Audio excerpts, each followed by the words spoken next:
ನಮಸ್ಕಾರ ಸ್ನೇಹಿತರೆ, ನಮ್ಮ ಮೈಥಾಲಜಿ ಮೀಡ್ಸ್ ಮೀ ಚಾನೆಲ್ಗೆ ನಿಮಗೆಲ್ಲರಿಗೂ ಸ್ವಾಗತ. ಸರಳ ಸುಂದರ ಕಾಂಡ. ಶ್ರೀ ಸೀತಾರಾಮ ಹನುಮದ್ಭ್ಯೋ ನಮಃ. ಶ್ರೀ ಗುರುಭ್ಯೋ ನಮಃ. ಆಕಾಶ ಮಾರ್ಗದಲ್ಲಿ ಆಂಜನೇಯನು ಶ್ರೀರಾಮನ ಪತ್ನಿಯಾದ ಸೀತಾಮಾತೆಯನ್ನು ಹುಡುಕಲೆಂದು ಸಾಗರವನ್ನು ದಾಟಲು ನಿರ್ಧರಿಸಿದನು. ಮಹಾಬಲಶಾಲಿಯಾದ ಧೀರ ವಾಯುಪುತ್ರನು ಇಂದ್ರಾದಿ ದಿಕ್ಪಾಲರಿಗೆ ನಮಿಸಿ ದಕ್ಷಿಣ ಸಾಗರದ ಕಡೆ ಪ್ರಯಾಣಿಸಿದನು. ಲಂಕಾ ಪ್ರವೇಶ.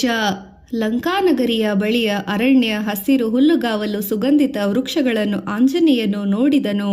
ಲಂಕೆಯನ್ನು ಸಮೀಪಿಸಿದಾಗ ಸುತ್ತಲೂ ಕಂದಕಗಳನ್ನು ನೋಡಿದನು.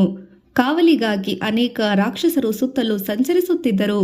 ಕೋಟೆ, ರಾಜಬೀದಿ, ಗೋಪುರ, ಧ್ವಜಸ್ತಂಭಗಳನ್ನು ಅವುಗಳನ್ನು ಅವನಿಗೆ ಕಾಣಿಸಿದವು. ಲಂಕಾನಗರಿಯು ಅಮರಾವತಿಯಂತೆ ಶೋಭಿಸುತ್ತಿತ್ತು. ಬಂಗಾರದ ದೊಡ್ಡ ಮಹಾದ್ವಾರಗಳು ಆ ನಗರಲ್ಲಿದ್ದವು. ಪರ್ವತದ ಮೇಲಿದ್ದ ಆ ನಗರ ಹಿಂದೆ ಕುಬೇರನಿಗೆ ಸೇರಿತ್ತು. ನಂತರ ಆತನ ಸೋದರ ರಾವಣನು ಬಲಾತ್ಕಾರದಿಂದ ಕಸಿದುಕೊಂಡಿದ್ದನು. ಈ ಲಂಕೆ ದುರ್ಗಮವಾಗಿದೆ, ಇದನ್ನು ಗೆಲ್ಲಲು ಸಾಧ್ಯವೇ ಎಂದು ಕ್ಷಣಕಾಲ ಆತನು ಚಿಂತಿಸಿದನು. ಮೊದಲು ಸೀತೆಯನ್ನು ಹುಡುಕಿ ನಂತರ ಯೋಚನೆ ಮಾಡೋಣ ಎಂದುಕೊಂಡನು. ರಾಕ್ಷಸರಿಗೆ ಕಾಣದಂತೆ ಮೊದಲು ಸೀತೆಯನ್ನು ಹುಡುಕಬೇಕೆಂದು ಸೂಕ್ಷ್ಮ ರೂಪ ಧರಿಸಿದನು. ನಾನೋ ದೂತ, ಆದ್ದರಿಂದ ಬಂದ ಕೆಲಸವನ್ನು ಅಚ್ಚುಕಟ್ಟಾಗಿ ನಿರ್ವಹಿಸಬೇಕು ಎಂದುಕೊಂಡು ಸಣ್ಣ ರೂಪದಿಂದ ಸೂರ್ಯಾಸ್ತವಾಗುತ್ತಿದ್ದಂತೆ ಲಂಕೆಯನ್ನು ಪ್ರವೇಶಿಸಿದನು. ಆಗ ಚಂದ್ರೋದಯವಾಗಿ ಹನುಮಂತನಿಗೆ ತುಂಬ ಆನಂದವಾಯಿತು. ಹೀಗೆ ಲಂಕಾನಗರಿಯತ್ತ ಹನುಮಂತನು ಹೊರಟನು. ಅಲ್ಲಿ ರಾವಣನ ದೂತರು ಎಲ್ಲ ಕಡೆ ಶಸ್ತ್ರಪಾಣಿಗಳಾಗಿ ಸಂಚಾರ ಮಾಡುತ್ತಿದ್ದರು. ಹನುಮಂತನ ಆಗಮನ ಯಾರಿಗೂ ತಿಳಿಯಲಿಲ್ಲ. ಅಲ್ಲಿನ ಸುಂದರ ಸುವರ್ಣ ಸೌಧಗಳು, ಉಪ್ಪರಿಕೆಗಳು, ಪ್ರಾಸಾದಗಳು ಹನುಮಂತನಿಗೆ ಗೋಚರಿಸಿದವು.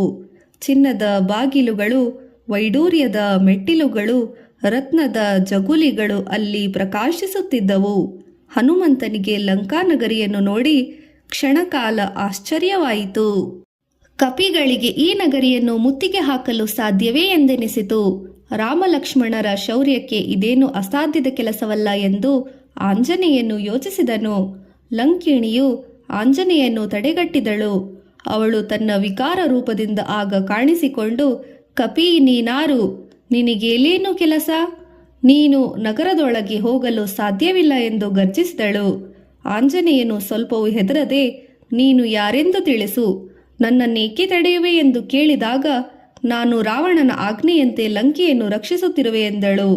ಲಂಕಾನಗರಿಯನ್ನು ನೋಡಲು ತನಗೆ ಆಸೆಯಾಗಿರುವುದೆಂದು ಹನುಮಂತನು ಉತ್ತರಿಸಿದನು.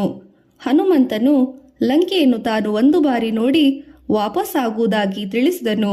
ಲಂಕಿಣಿಯು ಇದರಿಂದ ಕುಪಿತಳಾಗಿ ಹನುಮಂತನನ್ನು ಬಲವಾಗಿ ಘಾತಿಸಿದಳು. ಆಂಜನೇಯನು ಅವಳನ್ನು ತನ್ನ ಎಡಗೈ ಮುಷ್ಟಿಯಿಂದ ಗುದ್ದಿದನು. ಆ ರಾಕ್ಷಸಿಯು ನೆಲದ ಮೇಲೆ ಕುಸಿದು ಬಿದ್ದಳು. ತನ್ನನ್ನು ಕಾಪಾಡಬೇಕೆಂದು ಅವಳು ಆಂಜನೇಯನನ್ನು ಬೇಡಿಕೊಂಡಳು. ಬ್ರಹ್ಮದೇವನ ವರದಂತೆ ಯಾವಾಗ ಕಪಿಯೊಂದು ತನ್ನನ್ನು ಸೋಲಿಸುವುದೋ ಅದೇ ರಾಕ್ಷಸರ ಕೊನೆಯೆಂದು ಹೇಳಿದ ಲಂಕಿಣಿ ಲಂಕೆಯೊಳಗೆ ಸಂಚರಿಸಿ ಸೀತೆಯನ್ನು ಹುಡುಕುವಂತೆ ತಿಳಿಸಿ ಹಾರೈಸಿದಳು. ಲಂಕಾದೇವತೆಯನ್ನು ಜಯಿಸಿದ ಹನುಮಂತನು ತನ್ನ ಎಡಗಾಲನ್ನು ಮೊದಲು ಲಂಕಾನಗರಿಯೊಳಗಿಟ್ಟನು. ರಾಜಬೀದಿಯನ್ನು ತಲುಪಿದ ಅಂಜನಾಪುತ್ರನು ನಗರದ ಸೌಂದರ್ಯವನ್ನು ನೋಡಿ ಆನಂದಿಸಿದನು. ಇಂಪಾದ ಸಂಗೀತ ಒಂದು ಕಡೆ ಕೇಳಿಸಿದರೆ ವೇದಘೋಷ ಹಾಡುವುದು ಮತ್ತೊಂದು ಕಡೆ, ರಾವಣನ ಪ್ರಶಂಸಾಗೀತೆ ಮತ್ತೊಂದು ಕಡೆ ಕೇಳಿ ಬರುತ್ತಿತ್ತು. ರಾಕ್ಷಸರಲ್ಲಿ ಯಜ್ಞ ಯಾಗಶೀಲರು, ದೀಕ್ಷಾಬದ್ಧರು ಇದ್ದರು. ಕೆಲವರು ಆಯುಧಪಾಣಿಗಳಾಗಿ ಪಹರೆಯಲ್ಲಿದ್ದರು. ಕುರೂಪಿಗಳಾದ ಒಕ್ಕಣಿನ ಒಂದೇ ಕಿವಿಯ ಕುಳ್ಳರು, ಟೊಳ್ಳು ಹೊಟ್ಟೆಯ ರಾಕ್ಷಸರು ಅಲ್ಲಿ ಕಾಣಿಸಿದರು. ಆಂಜನೇಯನು ರಾವಣನ ಅಂತಃಪುರದ ಬಳಿಗೆ ಬಂದನು.